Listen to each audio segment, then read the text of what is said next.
Então, pessoal, eu vou ler a mensagem aqui rapidinho, né? E aí nós iniciamos o nosso estudo, né? Ela começa assim, ó. Tá dando para todo mundo me ouvir, gente? Que eu troquei de página aqui só para eu poder. Tá dando para eu escutar? Tá, assim. Sim, tá ótimo. Sim, tá ótimo.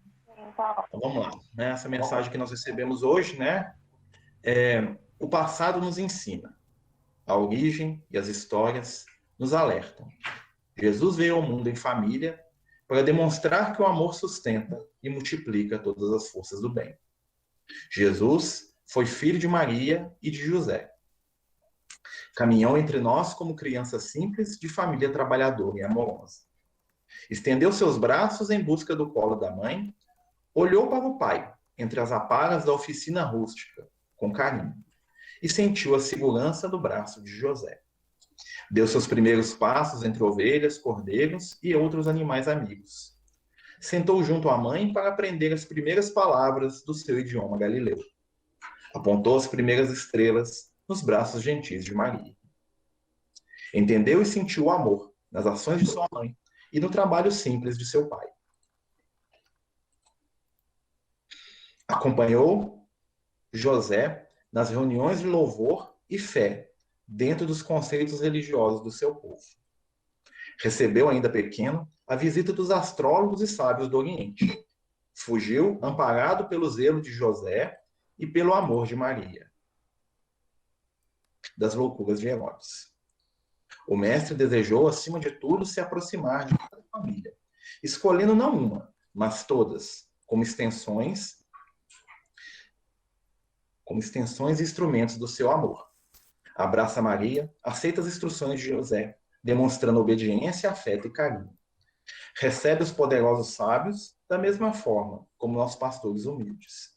Falar da família humana do Mestre é aprender a entender a nossa, e assim como ele desceu das claridades iluminadas para o humilde casebre de carpinteiro, nós também somos convidados a aprender, partilhar e conviver com aqueles que o Senhor nos confia, aprendendo a amar. Até mesmo Herodes, na sua loucura, era espírito carente de afeto, cego, triste e amedrontado assassino de crianças, que tentou em vão apagar uma luz que era incapaz de compreender. Mas mesmo a ele, o Mestre não deixaria de estender suas mãos dos planos da eternidade. Aprender com Jesus é entender a nós mesmos. Lucas. Então, aqui a mensagem aí, né? Como a gente está falando, né, pessoal? A gente vai, os amigos espirituais, se comprometerem com a gente todos os dias, né? Claro, se não houver alguma outra dificuldade, né? Do nosso estudo, nós vamos ter uma mensagem aí para a gente ler antes da espiritualidade, né? Falando do tema do Evangelho. Hoje nós vamos dar seguimento, né, ao Evangelho de Mateus, tá, gente? No capítulo 1. Qualquer dúvida, qualquer questão, qualquer coisa que vocês queiram, né, que vocês achem que é pertinente falar ou que gere dúvida, por favor, fiquem à vontade, tá bom? Só abrir o som e falar, né? Por normal aqui eu vou manter todo mundo fechado, né, para evitar microfonia, mas todo mundo aí está livre para poder abrir, né, e perguntar à vontade. Nós não temos objetivo de cumprir, né, ou de fechar os 2 capítulos hoje, né? É só um direcionamento. Se der tempo, nós vamos fechar. Se não der tempo, vai ficar para o próximo com muita tranquilidade, né? Porque o Evangelho não precisa ser feito a toque de caixa, né? Se a gente puder refletir um pouquinho, né, já vai ser útil para a nossa caminhada evolutiva, certo? Então, na semana passada, nós falamos da genealogia de Jesus, né? Nós está lá no último vídeo, né, que o Caio, nosso querido, salvou lá no YouTube, então a gente não vai entrar nele de novo, né, na questão da genealogia, que já está salvo. E hoje nós vamos falar da geração de Jesus, que é um dos temas mais polêmicos aí, né, dentro da doutrina espírita, né, dentro aí das visões religiosas. Nós vamos fazer a leitura, né, esperamos saber a Bíbliazinha aqui, né, cheia de papel, de rabisco aqui, né, essa Bíblia aí que tem história, né, e aí nós vamos tentar, em cima dos detalhes aqui do Evangelho, da Bíblia, né, estabelecer aí o nosso estudo, tá certo? Vamos embora. Ó, eu vou permitindo as pessoas para entrar aqui. Evangelho de Mateus, no capítulo 1, no versículo 18. A geração de Jesus Cristo foi deste modo, tá? Não assustem com a linguagem da Igreja Católica, tá, gente? Porque essa Bíblia aqui é das edições paulinas, tá bom? Mas não tem problema nenhum, tá? Isso é questão de tradução, né? Estando Maria, sua mãe, desposada com José, achou-se ter concebido por obra do Espírito, antes de coabitarem. José, seu esposo, sendo justo, e não a querendo difamar, resolveu repudiá-la secretamente. Andando ele com isto no pensamento, eis que um anjo do Senhor apareceu em sonhos e lhe disse: José, filho de Davi, não temas receber em tua casa Maria, tua esposa, porque o que nela foi concebido é obra do Espírito Santo. Tá? Vamos falar só desse início aqui, né? E aí a gente vai comentando, conversando, tá? E à medida que a gente for falando, a gente, né, tiver dúvidas, nós voltamos lá, tá bom? Então aqui no início, né, vai falar aqui, ó, geração de Jesus Cristo foi desse modo. Quando fala da geração, tô falando do nascimento, tá, gente? Né? E aí fala aqui que o José tinha desposado Maria. Olha aqui, ó. Estando Maria, sua mãe, despojada por José, achou-se ter concebido. Tá? Vamos pegar esse primeiro trechinho aqui. Primeiro, nós temos que entender o seguinte: o casamento do povo de Israel era diferente do que é o nosso casamento hoje, tá certo? O que acontece? Né? As moças em Israel normalmente se casavam quando tinham a sua primeira menstruação. Ou seja, Maria aproximadamente se casou quando ela tinha 12 anos de idade. Tá? Essa Maria aqui que engravida de Jesus, né? Às vezes eu brincava lá com as meninas da evangelização que Maria com 13 anos já tinha Jesus, né? Então, assim, era isso mesmo, né? Que é uma questão cultural da época, né, gente? A gente tem que entender, né, que nós estamos falando de um povo que viveu 2000 anos atrás, com uma cultura totalmente diferente da nossa, né? E que, né, nós temos que entender isso para poder analisar o contexto da Bíblia. Então, o que acontece? Então, nós vamos ver que Maria se achou grávida, né? E ela foi desposada por José. Né? Para a gente entender isso, nós temos que lembrar o seguinte: olha, como eu falei, o casamento em Israel era diferente do nosso. Hoje, como é que é o casamento? Né? Vamos dizer o ideal, tá, gente? Não é o real, não, o ideal. Né? O casamento é o seguinte: duas pessoas se conhecem, namoram, noivam, vão lá na igreja, né? Ou lá no templo religioso, ou lá no cartório, se casam, e a partir daí eles convivem como marido e mulher. Esse é o casamento da gente. Ou seja, são, né? Dentro da questão cultural, né? As pessoas teriam a sua primeira relação sexual, a gente sabe que isso é, né? Depois do casamento, tá? Não quer dizer que está certo ou está errado, quer dizer que é uma questão cultural que a gente imagina que é assim, né? Claro que a gente sabe que já não é mais há muito tempo, tá bom?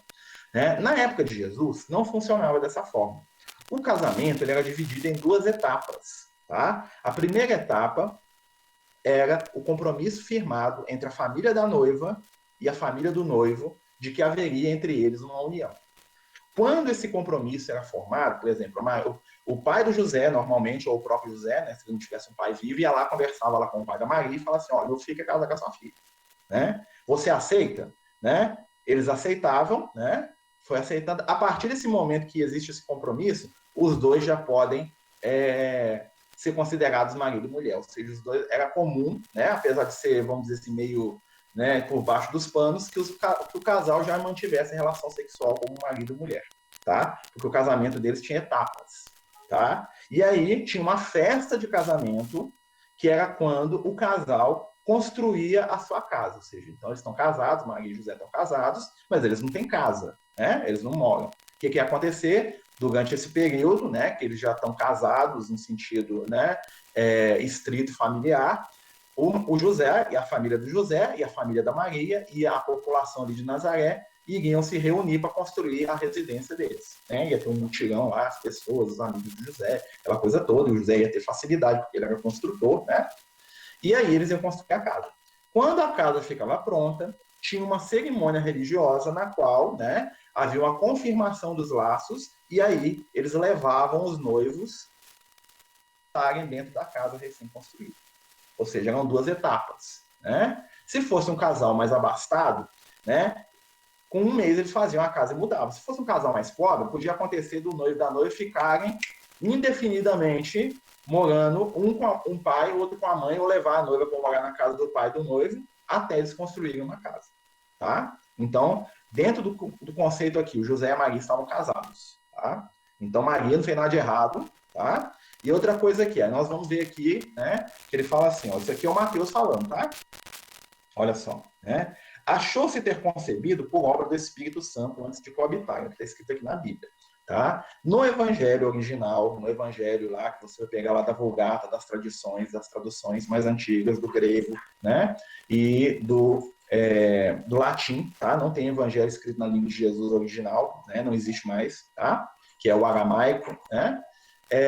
Não existe o sufixo santo depois de espírito, tá? Essa palavra Espírito Santo foi colocada, né? Esse termo santo foi colocado depois pela Igreja Católica, né, com o objetivo de se fixar a ideia da Trindade, tá bom? Então, se você olhar os originais, se pesquisar na internet aí, facilmente você vai achar essa informação, tá? Isso aí foi uma questão didática da Igreja, né, dentro daquilo que eles acreditaram, não foi porque eles são maus e querem transformar o Evangelho, enganar todo mundo, não é isso não, gente, né? É porque dentro da didática deles eles queriam reforçar a ideia de Trindade, tá bom? Então, né, então Maria concebe, né? E Maria concebe, e aí o que acontece? Fala que, né, aqui já tem um erro aqui de tradução e um erro de estudo aqui, que é o seguinte, que o José, sendo justo, desejava, né, fazer o que com a Maria? Repudiá-la, tá? Aí nós vamos voltar de novo, né? Se o José, ele quer ser justo, e ele descobre que Maria está grávida de outro que não é ele, né? Repudiá-la em segredo seria justiça? Do nosso ponto de vista aqui, sim. Né? Ia ser um cara de gente boa, né? Não vai falar nada. Né? Do ponto da religião do José, da cultura do José, da forma como ele entendia o mundo, isso seria um ato criminoso. Tá? Porque dentro daquilo que era a religião do José, que ele acreditava que era certo, né? O José era um seguidor do judaísmo. Né? O que era certo? Era ele levar Maria para a praça pública e apedrejar ela até a morte. Tá? Inclusive, isso era o que Moisés dizia que devia ser feito. Ou seja, José, para ser justo, ele teria que ter matado Maria, se Maria, né, justo dentro do conceito dele, tá, gente? Né? Não é do nosso, não. Né? Ele teria que apedrejar Maria até a morte do adultério, coisa que ele não faz. Né? Na verdade, o que acontece, né, segundo as informações da espiritualidade, é que quando Maria, né, fica grávida, né, o José sente um receio espiritual muito grande de quem seria aquele espírito que estava chegando. Na verdade, o José estava com medo do filho, no sentido assim, dou conta disso aí? Né? Então, o José estava querendo se afastar, né, da situação. Né? E nós vamos ter que falar um pouquinho do José também para poder dar seguimento. Né? A gente sabe que o José é um personagem muito injustiçado no Evangelho. Né? O José, segundo a fala da espiritualidade superior, segundo as obras espíritas, segundo o nosso entendimento, né? O José, né, para colocar uma questão aí que muita gente pergunta, o José é sim o pai biológico de Jesus. Tá? Essa questão da concepção de Maria, né, ter sido uma concepção divina, ou seja, Deus engravidou Maria, tá? Isso aí foi uma coisa que aconteceu depois, né, quando a cultura grega, né, e romana se misturou com o evangelho. Por quê? Porque eles queriam que Jesus tivesse uma origem divina, né? E aí eles deram para Jesus o mesmo nível de origem, por exemplo, de um herói grego. Né? Vocês lembram lá das histórias do Hércules, lá, do Teseu, daqueles personagens da mitologia grega? Né? Descia os Zeus do céu, engravidava a moça e nascia o semideus. Né? Então, os gregos eles gostavam desse tipo de raciocínio. Só que Jesus tinha um pai conhecido. Né? E aí eles fizeram com Jesus o que eles faziam lá com os pais lá dos heróis gregos. Falaram, não, esse cara aí, né? Zeus passou a perna nele e ficou com a mulher dele. Como não podia falar, né, que Deus, o criador do universo, do judaísmo, fez a mesma coisa que Zeus, lá, o Deus dos gregos, eles falaram que o José era tipo assim, um cara que tinha aceitado a situação calada. Tá bom? Mas isso era porque eles queriam criar uma identificação entre o Cristo, tá? E a figura, né, de um ser semidivino. Eles queriam transformar Jesus numa divindade para ser adorada, para, né, ter culto, ter templo, aquela coisa toda. Tá certo, gente? Né? E quanto à questão do José, né, existem vários relatos aí conflituosos sobre a condição do José e de Maria. Né? Então, o primeiro relato que a gente tem do José, né, eu vou falar os que nós temos que são mais fortes, tá? E vou falar a minha opinião, né? E aí examinar tudo e reter tudo bem, né? Porque nós estamos aqui estudando e não estou aqui para dar palavra final sobre nada, estou passando o que a gente sabe. Então, primeira visão, José era um homem viúvo com cerca de 6 filhos, que casa com Maria como sendo a última esposa e nasce Jesus. É uma das versões. Segunda versão, né?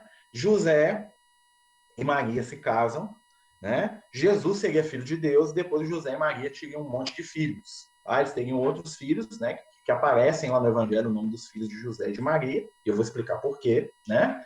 E é a versão que, por exemplo, as igrejas evangélicas adotam. Tá? Se você perguntar na igreja evangélica, essa versão, José e Maria casaram, Jesus era o filho de Deus, né? E os outros filhos de Maria e José seguiram o destino natural, ou seja, depois nasceu os outros normais, né? Visão da doutrina espírita. José e Maria se casaram, se amavam, nasceu Jesus. Ponto final, só teve os três. Tá? Por quê? Aí nós vamos explicar. Primeiro, quem são os irmãos de Jesus? Vou falar isso porque isso é importante. Quando a Bíblia fala dos irmãos de Jesus, nós temos que entender que dentro daquilo que Jesus vivia, né, na época de Jesus, o idioma que Jesus falava, o aramaico, era um idioma extremamente pobre. Ou seja, um idioma que tinha poucas palavras para definir muitas coisas, tá? Diferente do português, que é um idioma, né, rico, com muitos termos, o idioma aramaico, que era o que Jesus falava, tá? Tinha dois idiomas na época de Jesus. O aramaico, que era o idioma do povão, e tinha o hebraico. O hebraico era o idioma dos templos, né? Tipo o latim da igreja hoje, tá? Tinha o latim também, que os romanos falavam, mas nós estamos falando aqui da terra de Jesus, né? E no idioma de Jesus, o aramaico, não existia uma palavra para definir outros parentes que fossem, por exemplo, tios, primos, cunhados, irmãos, né? Ou seja, não tinha uma palavra para falar tio, não tinha uma palavra para falar tia, não tinha uma palavra para falar cunhado, não tinha uma palavra para falar sobrinho. Então, todos esses, quando você queria falar o meu primo, você falava o meu irmão. Era a mesma palavra. Usava a palavra irmão para definir meu primo, meu irmão. Meu cunhado, meu irmão. Meu tio, meu irmão. Minha tia, minha irmã.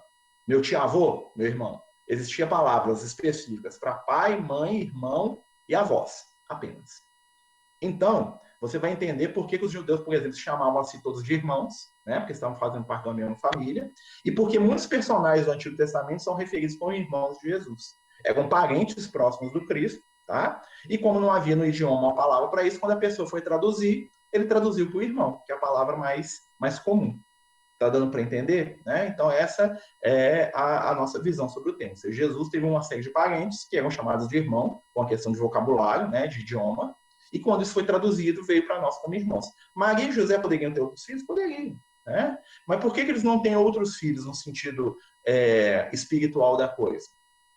Porque Jesus, né, tem uma coisa que os amigos espirituais contam, que Jesus sabia muito bem que se ele deixasse uma descendência biológica, ou seja, se tivesse descendente de Jesus, um sobrinho, um tio, um primo próximo, alguém muito próximo dele, primo ele tinha, né? Até que alguns apóstolos eram parentes consanguíneos dele, tá? Mas isso é outra história, né? Se Jesus tivesse um filho ou um sobrinho, isso seria muito complicado para o desenvolvimento do evangelho. Imagina um filho de Jesus. As pessoas iam adorar ele como um Deus. Imagina uma dinastia de seres descendentes de Jesus, né? E aí poderia reencarnar ali espíritos extremamente complicados que, a pretexto de ser descendente de Jesus, iam fazer o que quisessem com as pessoas, né? Então, por isso, Jesus não deixa descendência física, tá? O Emmanuel fala disso, depois nós vamos entrar nisso mais para frente, né? Que o mundo perdeu porque Jesus tivesse casado e ensinar para a gente o que é ser pai e marido, né? Imagina as lições de Jesus nessa área, né? E que ele não fez isso exatamente porque ele sabia que ia ser um complicador, né? Porque não era o objetivo dele também, ele não tinha, né, nem desejo, nem necessidade. Se tivesse necessidade, ele teria feito, né? Porque isso aí não tem nada de errado, ou seja, Jesus é filho biológico de Maria e de José, do nosso ponto de vista, tá bom? Isso não diminui Maria em nada, né? Não diminui Jesus em nada, né? Exatamente por quê? Porque a gente sabe que a forma da criação da vida é o contato sexual. Vocês concordam comigo? Né? E isso é uma criação divina. Né? A espiritualidade superior, quando definiu a forma do corpo físico na Terra, eles definiram que a gente iria reencarnar da união entre um homem, uma mulher, um macho, uma fêmea, como todos os seres da natureza, a maioria, né? Claro que existem lá outros seres que reproduzem de forma sexuada, né? Mas, né, o preconceito que se cria em cima da sexualidade depois, né, da sexualidade equilibrada, né, como também existe a desequilibrada, como existe a alimentação equilibrada e a alimentação que o cara começa a desmaiar, né? Ou seja, tudo está na questão do desequilíbrio. Né? Então, nessa questão aí, José e Maria, eles eram, né, dentro do nosso entendimento aí, dentro, né, os pais biológicos de Jesus. Né? Então, assim, eu acredito, tá, dentro do que a gente estuda, né, que José, ele vai, né, existe uma fonte espiritual que fala pra gente que o José seria um membro da ordem essênia, né, até acredito que possa ser, tá, mas o José não foi escolhido pela ordem essênia para casar com Maria, não, foi Maria que escolheu ele. A espiritualidade fala, isso é geral, né, que o José é um espírito vinculado a Maria e que quando ela decidiu ser a mãe de Jesus, apesar de Maria não ser, vamos dizer assim, um espírito, né, alma gêmea, não gosto desse termo, né, de José, né, porque o negócio da Maria com João Evangelista, né, o amor dos dois ali é outra história, né, mas a Maria teria escolhido José para ser o pai de Jesus porque ela tinha um laço espiritual com ele. Qual que é o nível desse laço espiritual? Não, a gente não sabe. Ah, mas Maria tinha relação sexual com José? Vai dentro do que a gente imagina, sim. Ah, mas como é que é isso? Aí nós não vamos entrar, porque é até uma questão de intimidade daqueles seres ali, que são seres né, que merecem o nosso respeito. A relação sexual não os desmerece em nada. Né? Mas a gente traz dentro da nossa caminhada evolutiva um preconceito religioso muito grande quanto à questão da sexualidade. Né? E isso é difícil para a gente lidar. Né? Então, quando a gente se sente meio desconfortável de falar dessas coisas, porque tem uma história espiritual da gente atrás disso. Né? A sexualidade foi trabalhada para a gente de maneira muito negativa durante os nossos últimos 2.000 anos de evolução. Aí, né? Nós temos que libertar disso e equilibrar. Né? Então, nós vamos continuar. Quem tiver alguma pergunta, gente, pode fazer o por escrito aqui ou pode falar, tá bom, gente? Fique à vontade. Né? Então, vamos lá? Então, continua aqui, ó. Apareceu-lhe em sonhos um anjo. Um anjo é um espírito, né, gente? Uma entidade iluminada que os judeus, né, chamavam anjo em hebraico, em aramaico, quer dizer mensageiro. Ou seja, apareceu um mensageiro espiritual para José. Ou seja, o José era alguém que tinha mediunidade.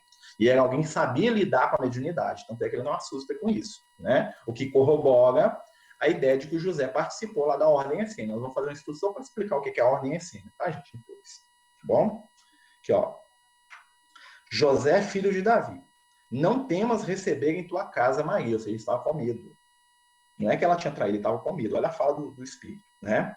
Porque o que nela foi concebido é obra do Espírito Santo. Dará à luz a um filho, ao qual porá o nome de Jesus, porque ele salvará o povo dos seus pecados. Né? Então o Espírito vai para José, fala assim, fica tranquilo, meu filho. Né? Quem vai reencarnar ali vai ser um Espírito que vai resolver os problemas ali da humanidade. Né?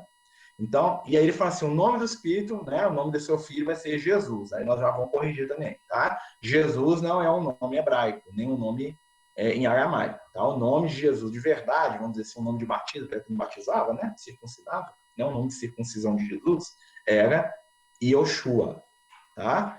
Ioshua, Y-E-O-S-H-U-A.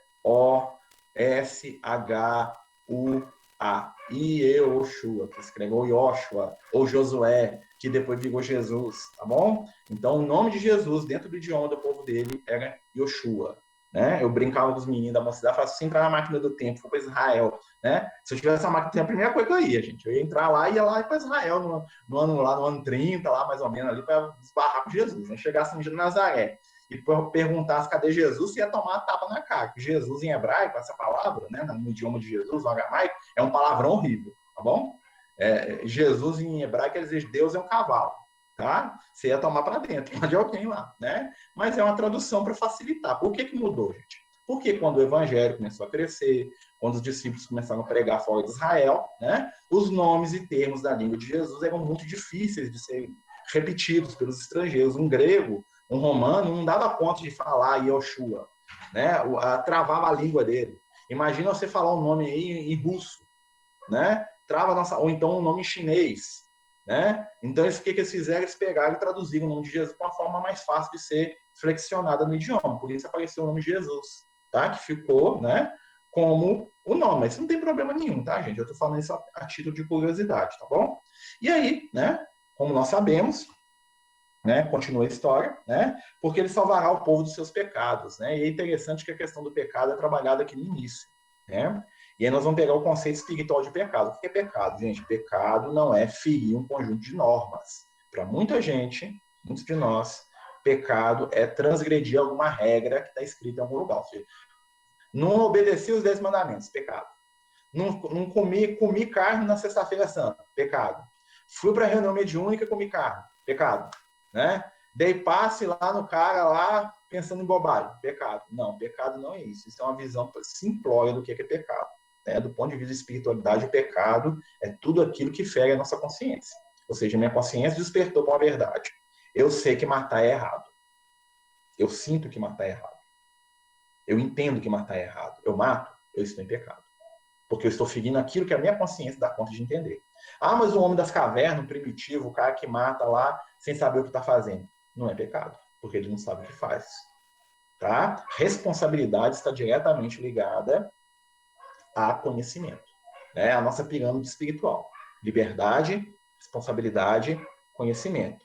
Conhecereis a verdade e a verdade vos libertará. Quando você conhece, você se torna livre. Quando você se torna livre, você se torna responsável. Então, eu sei que matar é errado, então eu sou livre, né, do peso de matar, porque eu sei que é errado. Então, dificilmente eu vou matar. Mas eu sou responsável também se eu matar, porque eu conheço. É um triângulo, não é uma pirâmide evolutiva, tá bom?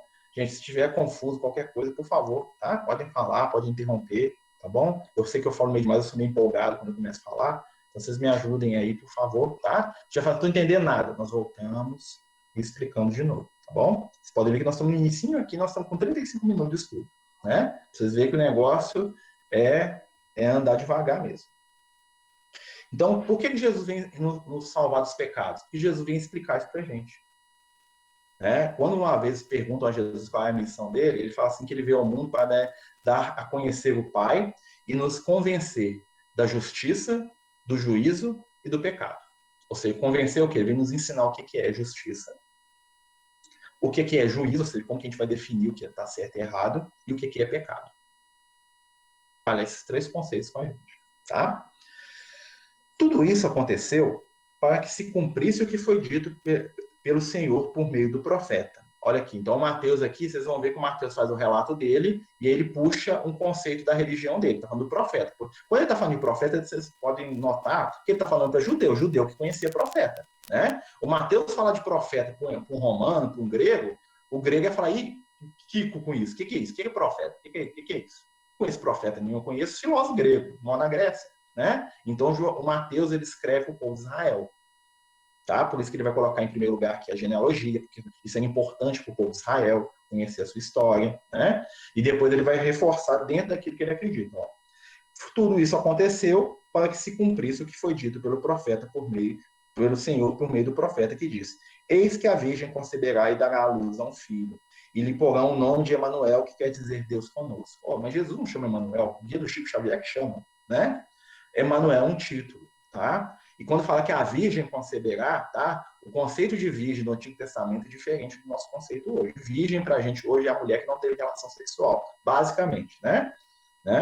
Na época, a virgem é todo aquele que não se contamina, tá? Dentro do conceito bíblico, virgem é aquele que não se contamina, ou seja, que não faz nada que é impuro.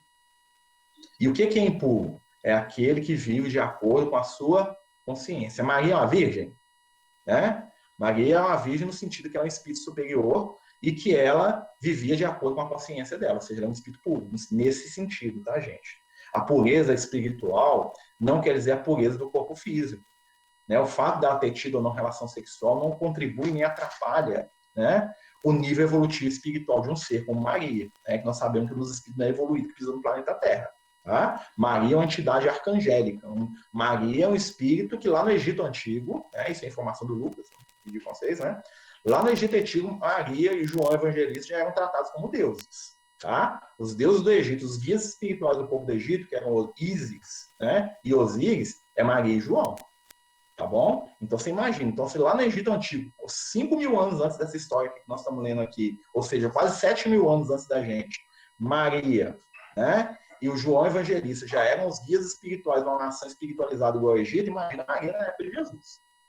Né? Então a pureza, a virgindade que eles estão referindo aqui é uma questão espiritual, tá? Não é uma questão superficial e material ali, não, tá bom? Né? Nós temos que entrar na profundeza do sentido ali, tá bom?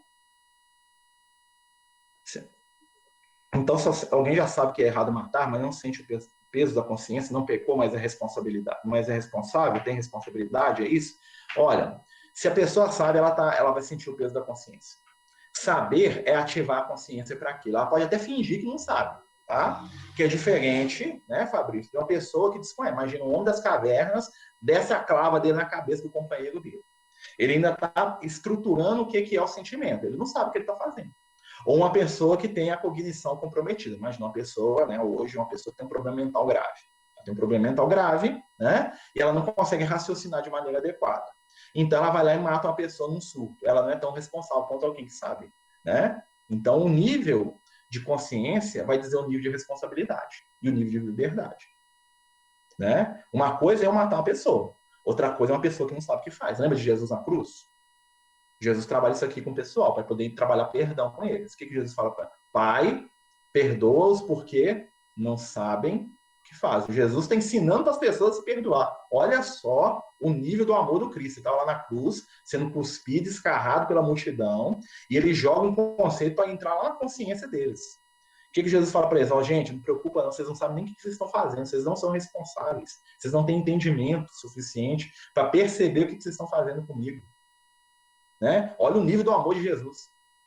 Né? Parece que Jesus deu uma tirada na multidão, não. Jesus trabalha a consciência, porque Jesus explica para a gente aonde que está o Pai. Pai nosso que está no céu. Céu é consciência, céu é inferno. Lá o Kardec fala para a gente, né? Tem um livro. Né? Então, se o Pai está no céu, e Jesus fala para eles, Pai, né? Perdoa-os porque não sabem o que fazem, ele está falando que é consciência de vocês. Estou ensinando um negócio aqui, vocês estão me matando aqui, mas não tem culpa não, tá? Não preocupa não, que vocês não estão nem sabendo o que vocês estão fazendo. Olha o amor de Jesus. Quando você entende a essência do negócio. Jesus tinha uma compreensão muito grande sobre nós. Né? Então, Jesus não estava ali para vingar daquelas pessoas ignorantes que estavam ali. Né? Então, vamos continuar. Ao despertar José do sono, fez como lhe havia mandado o anjo do Senhor. Olha que interessante, ou seja, o José ali vai passar para a gente uma ideia de espiritualidade muito grande, vocês concordam? Né? Porque o José ele recebe a orientação da espiritualidade e ele não questiona, para ele é uma coisa tranquila. Dá-se a entender algumas coisas ali. Primeiro, José já devia ser habituado a ter contato com a espiritualidade. Né? Porque senão ele ia assustar. Imagina, aparece um espírito que fala comigo e eu não sou médium, não estou acostumado com aquilo, eu vou assustar com aquilo ali. Né? O José não, ele lida com aquilo de uma maneira tranquila, racional, como se fosse um fenômeno com o qual ele já estava familiarizado.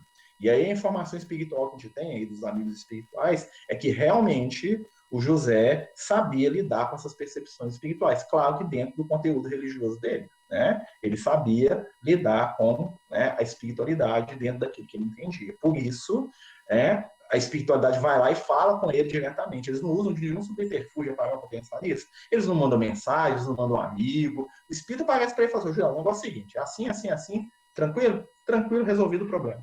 Ou seja, José já tinha uma familiaridade com a espiritualidade. Né? Para a gente poder ver que o José não é um qualquer. No sentido assim, de que ele é um cara que caiu de paraquedas ali. Ele é um espírito muito abaixo espiritualmente de Maria, né? De Jesus nem se fala, né? Até às vezes eu fico brincando isso com o Lucas, né? Fico imaginando, coitado do José no meio de Maria e Jesus, né? Imagina, né? Coitado, né? Imagina Jesus começando a perguntar as coisas para ele, né? Ele devia virar para ele como a gente faz, vai perguntar para sua mãe, né? Porque, imagina, né, gente? Você está casado com um anjo, e aí vem outro, né? E nasce como seu filho. Você está no meio dos dois. Bom demais, mas não é mole não, né? Principalmente para a gente, assim, normalzinho que nós somos. E não a conheceu até que deu à luz a um filho, e pôs o nome de Jesus. Conhecer é ter contato sexual, tá, gente? Isso aqui também o Mateus coloca ali por questão religiosa da época, tá bom? Porque dentro da lei de Moisés, tá? Quando uma mulher engravidava, não era de bom alvitre que houvesse relação sexual entre o marido e a esposa, porque a mulher está impura, religiosamente falando, mesmo durante a gravidez. Tá? Isso é um preceito religioso que para a gente parece esquisito, né? Mas, né? Aqui corrobora duas coisas que o Mateus está falando. Primeiro, né?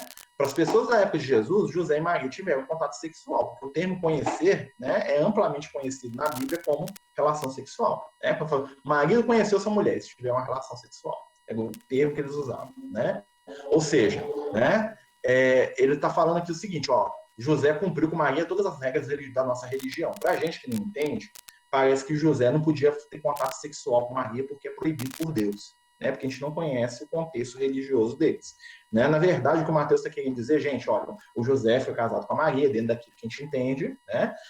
Nasceu Jesus, que era o prometido, o Messias, e o José, como um bom hebreu, como um bom, né, judeu, seguiu todos os preceitos da lei de Israel e não teve relação sexual com ela. Ele estava dando uma satisfação para a sociedade da época que lesse o texto, tá bom? Porque isso era muito importante para aquele povo. Se Jesus fosse considerado não filho de José, gente, Jesus ia entrar num grupo social dos bastardos. Tinha um termo em hebraico, que era o termo que chamava manzer.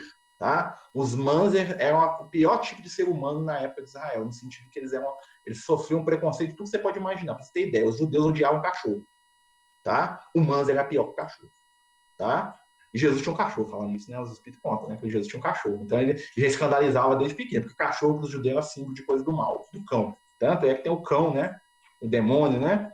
Então os judeus não gostam. Você não ia ver o judeu lá passando a mãozinha no cachorro. Você está falando aqui, amiga, seu microfone está fechado, se alguém quiser falar, né? Mas né, se quiser falar, pode falar, tá, gente? Podemos continuar? Alguém quer perguntar alguma coisa, né? Alguém quer voltar a alguma situação? Se alguém quiser, por favor, gente, tá? Nós não temos compromisso aqui de fechar tudo, nem vai dar. Nós vamos Se a gente fechar o capítulo 1 aqui, ó, né? Já tá bom demais. Nós já estamos aqui em 44 minutos já, tá bom? Quem quiser perguntar, falar, puxar algum assunto, discordar, por favor, tá? Fique à vontade. Então vamos continuar. Tendo, pois, nascido Jesus em Belém de Judá, você vê aqui que o Mateus ele é bem simples, né? O Mateus fala que Maria engravidou, nasceu Jesus, né? Você pega o Evangelho do Lucas, né? No Evangelho do Lucas, tá lá, vou contar lá, vou puxar o saco do Lucas aqui. Lá no Evangelho de Lucas, né? Conta da história da Maria indo para Belém, que teve o recenseamento, e que eles chegaram lá, e tem a manjedoura, e não conseguiram ficar na estalagem, aquela coisa toda. O Mateus, ele já pula direto na história. Ele fala aqui, olha, tendo nascido Jesus em Belém de Judá, no tempo do rei Herodes, eis que os magos chegaram do Oriente a Jerusalém. Jesus, ou seja, o Mateus não fala nada de estrela, né? Depois ele vai falar dos magos, mas ele não fala nada lá chegou lá na estalagem, de manjedoura, não fala nada disso. Por quê? Né? Aí nós vamos ver aqui o que nós falamos na semana passada. O Mateus, ele escreve, né, sem uma fonte de informação próxima da infância de Jesus. O Lucas, né, vamos lembrar, quem leu o livro Paulo Estevão, né, o Lucas ele foi lá na casa de Maria, né, quando Maria morava na cidade de Éfeso, que hoje fica na Turquia, né, Maria morava em Éfeso com João Evangelista, né, que assumiu o papel de cuidar dela. Outra coisa que nos coloca a ideia de que Maria não teve outros filhos, tá? Porque se ela tivesse outros filhos, ela ficaria ao cuidar de algum dos filhos, tá? Porque é uma mulher sozinha na época, ela não poderia. Então, Jesus ele se preocupa de pedir que o João cuide de Maria, né? Exatamente para que Maria não ficasse sozinha, né? Porque dentro da sociedade dele isso é inadmissível. Ela podia até sofrer violência por causa disso. Então, o João leva Maria com ele, eles vão morar em Éfeso, né? Como mãe e filho, né, naquele sentimento de amor, né, que existia entre eles naquele momento, eles se manifestavam maternalmente, até pela questão da diferença de idade dos dois, né, E Maria, em Éfeso, né, ela vai receber a visita lá do Lucas, né, então o Lucas, ele passou uma temporada em Éfeso, quando Paulo estava preso em Jerusalém, o Lucas aproveitou, foi lá na Turquia, né, e ficou lá quase um ano na igreja de Éfeso, ajudando João Evangelista, e tendo a felicidade de conversar com Maria sobre Jesus todos os dias. Você imagina, gente? Todo dia chegava, mas conta aqui, Maria, né? O que Jesus fazia quando era criança? O que Jesus gostava de comer? Imagina, né? O que você sentia? O que você notava? Até, né, a gente tem uma informação da espiritualidade aí, que o Lucas chegou a escrever, né, um prefácio do evangelho dele, com vários capítulos, falando da infância de Jesus, né? Que não teve nada de fantástico, foi a infância lá em Nazaré mesmo, né? Mas que tinha situações belíssimas, mas que infelizmente isso acabou se perdendo, né? Então, né? De vez em quando o Lucas solta umas coisinhas disso. Maria não acompanhava Jesus, não conheceu os apóstolos? Não, Maria, enquanto Jesus estava no movimento de pregação, ela não acompanhou Jesus, ela esteve presente em alguns momentos específicos, até porque dentro da cultura da época não era de bom alvitre mulheres, né, andarem em público, ou seja, as mulheres não saíram praticamente de casa para nada, tá? As únicas mulheres que tinham uma certa mobilidade eram as prostitutas, né, que eram mal vistas pela sociedade por causa disso, tá? Na Judéia, né, uma mulher não poderia abrir a boca em público, tá? Isso seria motivo dela ser tratada como alguém inferior, tá bom? Então, Maria não acompanhou Jesus, não porque Jesus não quisesse, tá? Mas Jesus fazia isso para preservar a própria mãe, até porque não era o objetivo de Jesus, né, arrastar Maria para polêmicas desnecessárias, né? Mas na Galileia, que é onde Jesus vivia, né? Vamos lembrar, gente, Israel, na época de Jesus, era dividido em 3 partes, tá? Como se fossem 3 estados, né? O Brasil tem 20 e tantos, Israel tinha 3. A Judéia, né? Que ficava no sul, que é onde Jerusalém, onde Jesus morreu, né? Onde ficava Betânia, onde ficava a casa do Lázaro, aquela coisa toda, né? A Samaria, que ficava no meio, no centro, né? Então, assim, a Samaria, que era onde viviam os samaritanos, e ao norte, tá? Ficava a Galileia. A Galileia, onde ficava ó, Nazaré, Cafarnaum, Lago da Tiberíades, né? Que era onde ficava a região mais arborizada, tinha floresta, tinha rios, tinha plantações de fruta. Onde Jesus vivia era um lugar muito arborizado, tá? Jesus não morava naqueles desertos que aparecem nos filmes, é a Judéia. É uma outra região de Israel. Apesar que era pequenininho, dava para cortar a pé, em uma semana você ia de um lado ao outro de Israel a pé, né? Andando. Né? Onde Jesus vivia era na Galileia. E na Galileia o pessoal era mais, vamos dizer assim, liberal. Apesar que para hoje, para o nosso padrão de hoje, ia ser tudo considerado terrível, tá? Mas era liberal em relação à época. Né? Então, ela conheceu todos os apóstolos, até porque ela foi no casamento lá do Bartolomeu, que é um dos apóstolos de Jesus, que é um das bodas de Caná, ela conheceu. Quando Jesus ele aparece para os discípulos, Maria estava lá com eles, né? Ela conheceu, ela sabia muito bem da missão de Jesus, entretanto, ela não acompanhou diretamente, tá? Depois, né, que Jesus desencarna, Jesus volta no mundo espiritual, o João Evangelista ele começa a cuidar de Maria, ele começa a levar Maria para onde ele ia. Ele foi para Roma, levou ela com ele, né? Aí ele se estabeleceu definitivamente na Turquia, né? Na cidade de Éfeso, onde ele morreu com mais de 100 anos de idade, né? E aí lá, né, Maria morava, tinha a casinha de Maria lá. Você vai ver isso lá no livro Paulo Estevão. É lá que o Lucas conheceu Maria. É uma Maria 20 anos depois da morte de Jesus. Tá? Então você imagina que Jesus morreu com uns 35 anos, né? Maria teve Jesus com uns 12, né? Então, quando Jesus morreu, Maria devia ter uns 47, 48 anos de idade, no máximo. Né? Quando Jesus morreu, tá, gente? Né? E o que acontece? O Lucas deve ter conhecido Maria mais ou menos com 50 e poucos anos. Com 54, 53, né? Já era uma senhora, né? Não uma senhora idosa, né? Claro que dentro dos padrões da época já era idoso, né? Porque, né? Mas ela conheceu os seus apóstolos. Tanto é que conheceu até os que vieram depois. Ela conheceu Paulo, ela conheceu Lucas, ela conheceu muita gente, né? E a casa de Maria virou um local de visita constante de pessoas sofredoras, porque sabiam que a mãe de Jesus morava lá e ia todo mundo para lá, né? Muita gente do mundo inteiro começou a ir lá, né? E ela recebia todo mundo, né? Enquanto o João lá, né, trabalhava na igreja de Éfeso lá para poder ensinar o evangelho. Vamos continuar. Tendo, pois, nascido Jesus em Belém de Judá, lembra que Belém de Judá, ou seja, na Judéia. Jesus era judeu, tá? Porque ele nasceu na Judéia e porque o pai dele, né, o José e a Maria eram descendentes, tá? Né? O pai dele era descendente de Judá, né?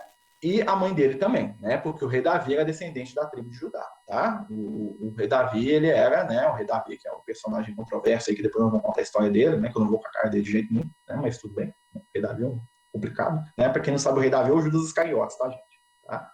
Apesar que ele tá bem melhor que nós todos hoje, né?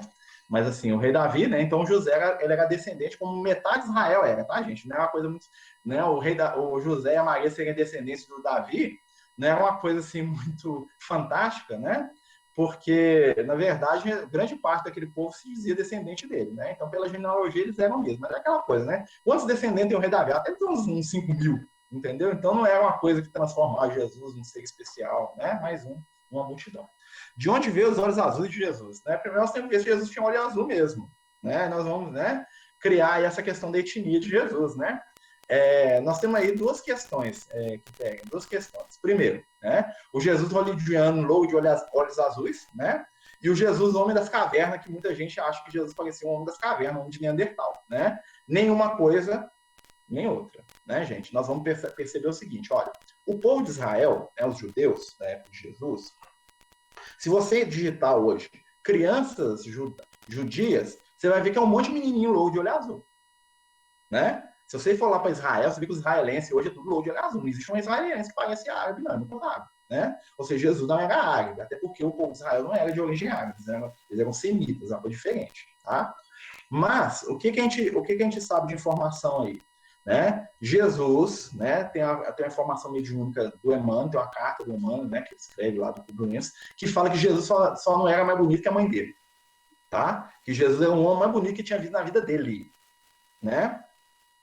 Então você presta atenção, né? Jesus é uma pessoa que chamava atenção por dois motivos. Primeiro, né? Jesus ele tinha um porte físico diferente da média da população. Ou seja, Jesus, né, pelo que a gente sabe dos estudos do Sudário de Turim, né, que tem uma informação confiável lá sobre a aparência de Jesus, tanto é que a forma que nós temos da aparência de Jesus veio do Sudário de Turim, não sei se vocês sabem. Jesus não fala disso.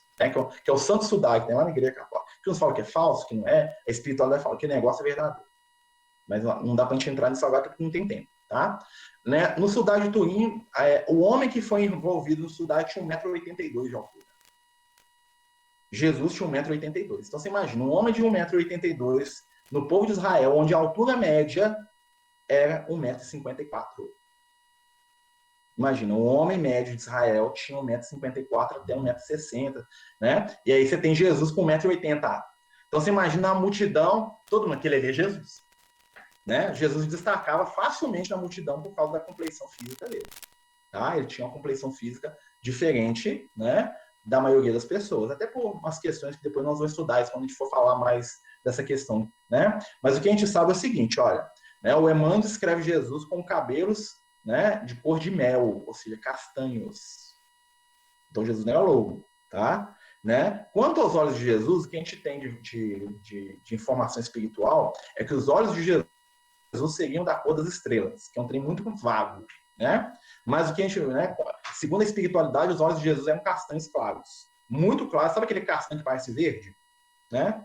É mais ou menos aquilo que é os olhos de Jesus, tá? Ah, mas por que Jesus ficou de olhos azuis, aquela coisa toda? De onde que veio isso? Porque os judeus, né, quando acabou Israel, eles espalharam pelo mundo, eles foram para a Europa, eles misturaram com o povo da Europa, né? Estou falando geneticamente, né? Começaram a ter filhos lá. E aí a etnia deles ficou mais acentuadamente caucasiana, né? Lógico, o cara vai lá, casa com a finlandesa, casa lá com a italiana, casa lá com a romana, né? A tendência é que modifique a etnia. Se eles fossem para a África, eles iam ficar mais próximos do afro, né? Dos negros, natural, né, gente? Né? Como nós aqui no Brasil somos uma mistura, né? Porque nós temos várias etnias aqui, né? Não dá nem para definir direito o que nós somos, graças a Deus. Isso que é bom, né?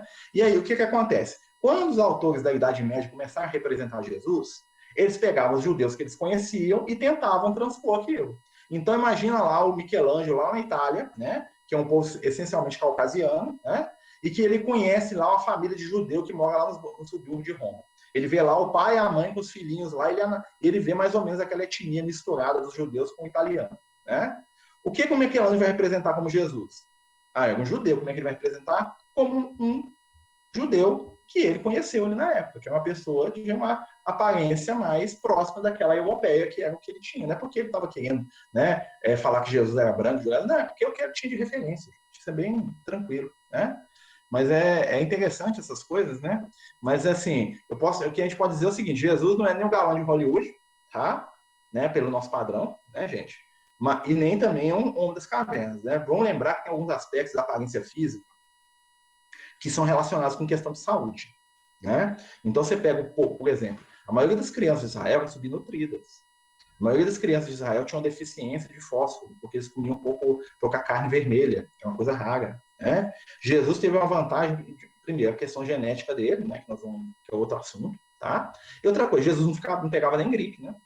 Nós sabemos que toda doença, todo desequilíbrio orgânico é fruto de algum desequilíbrio espiritual. Um espírito como Jesus, que era equilibrado ao extremo, ele transferia esse equilíbrio para o corpo físico dele. Então, o corpo de Jesus, né, refletia, de certa forma, o estado da consciência que o animava. Se Jesus não pegava nem gripe, Jesus não ficava doente, né, porque ele é um espírito equilibrado dentro de um corpo equilibrado.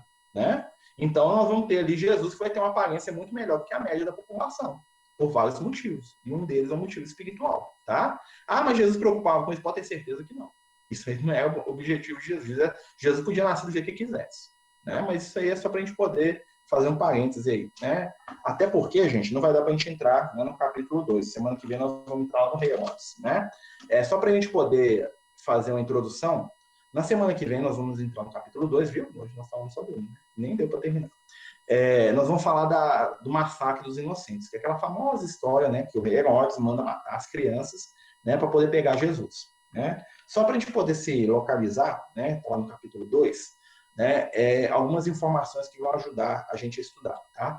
Herodes era um nome de família, ou seja, na Bíblia existem vários reis Herodes. Tá? No Novo Testamento, né, entre os evangelhos e as cartas de Paulo e os Atos dos Apóstolos, tem 4 pessoas com o nome Herodes. Não é o mesmo espírito. Tá bom? Um é o Herodes, esse aqui, que era chamado de Herodes o Grande, que é o que perseguiu Jesus. Teve o filho dele, que chamava-se Herodes, né, que era aquele que brigava com o João Batista, tá? Que era o Herodes Agripa, né? Não, Herodes Antipas. E tinha um outro Herodes, que era sobrinho desse, ou seja, neto desse que perseguia Jesus, que foi lá bater papo com Paulo lá na Fortaleza Antônia, que é o Herodes Agripa, e tinha um terceiro Herodes, ou seja, Herodes era sobrenome, tá, dos reis de Israel. Mas Israel tinha rei? Israel tinha rei. Tá? O Herodes era o rei da Galileia. e rei de Israel por conseguinte. Ah, mas quem mandava neles? Os romanos? Os romanos que mandavam em Israel. O Herodes era um rei postiço. Sabe aquele cara que só tá lá para aparecer, para beijar a mão dos romanos? Era ele, era o Herodes. Ele tinha um poder muito... Ele só mandava e gritava alto com o povo. Né? Quando chegava lá o procurador romano, o governador romano que tinha, né, tipo Pilatos, o Félix e outros que tiveram, né, quem mandava era ele. Ou seja, o Pilatos e o Herodes, quem mandava? Era o Pilatos. Né? Tanto é que o Herodes tinha que pedir bênção para o Pilatos para qualquer coisa que ele fosse fazer. Tá? Mas isso é só para a gente poder se localizar. Outra coisa, né? A visita lá dos famosos reis magos, né? Que é um fato interessantíssimo. Né? Primeiro, eles não eram reis e nem magos. Às vezes eram astrólogos ou astrônomos dentro do nosso conceito atual. Né? Por que eles eram astrônomos e astrólogos? Porque eles eram sábios que estudavam as estrelas. Né? E como eles eram, né, que era misturado. Hoje é separado. O astrólogo é o cara que vê horóscopo, né? Conjunção de planeta, horóscopo, né? E o astrônomo é o cara que estuda Júpiter, Saturno, né? Do ponto de vista de mandar sonda, né? De fazer o telescópio espacial, são duas coisas diferentes. Na época de Jesus era uma coisa só, era fundido. Né? Então, o cara que estudava cientificamente, estudava misticamente. Tá? E esses espíritos, esses três companheiros, eram, né, espíritos iluminados que ficaram sabendo da chegada do Messias, que estava sendo previsto aí para muita gente. Quem quiser informação sobre isso, eu recomendo que leia, né, o Advento do Cristo no livro A Caminho da Luz, né, onde o Emmanuel traça, né, a expectativa espiritual que o mundo estava no momento que o Cristo renasce. Né? Ou seja, no momento que Jesus vem à Terra, né, nós passávamos um planeta por um momento ímpar. Né? Havia ali a paz romana, né? Ou seja, os romanos tinham dominado o mundo conhecido, né? Que era ali a Ásia, uma parte da África, a Europa inteira, o Oriente Médio, né? Não conhecia mais que isso, né? Só de ouvir falar, né? E o imperador Augusto, que era o imperador romano na época, quando Jesus nasceu, né? Ele era um espírito extremamente equilibrado, na verdade, o único dos Césares aí, dos próximos 10 que viriam depois aí, que podia ter um certo equilíbrio. E esse movimento de Roma dominar tudo favoreceu o evangelho de florescer, porque não tinha guerra, não tinha briga entre as nações próximas, então havia comércio, havia viagem, então os apóstolos puderam viajar, o Paulo podia viajar meio mundo lá sem ser morto numa guerra ou coisa assim, né? Então tudo isso é um planejamento da espiritualidade. Semana que vem, né, na hora que a gente falar do Herodes, nós vamos entrar no planejamento espiritual da reencarnação de Jesus. Tá certo? Nós vamos falar um pouquinho, né? Pedir a ajuda aí dos amigos espirituais, né? Que trabalham esses conceitos com a gente, né? Quando a gente vê ali, por exemplo, né? Que Jesus, né? Ele é o prometido pelos profetas, né? Quem que foi o profeta que prometeu a vida de Jesus? O profeta Isaías. O profeta Isaías tem uma profecia do Messias lá muito bonita, né? Então o profeta Isaías estava reencarnado na época. A maioria dos profetas tinha reencarnado. Principalmente aqueles que tinham uma condição espiritual acima da média. Né? Então, meus amigos, nós vamos terminar a nossa reunião. Né? Se Deus quiser, a gente vai conseguir manter ela salva lá. Nós passamos aqui 2 minutos do horário. Né? Peço desculpa aí a todos vocês. Tá? O companheiro está perguntando aqui, a série Maria Madalena, né? É fiel ao que aconteceu? Muito pouco. Tá? Porque eles tentam desconstruir a imagem que Maria Madalena foi uma prostituta. Ela foi. Tá?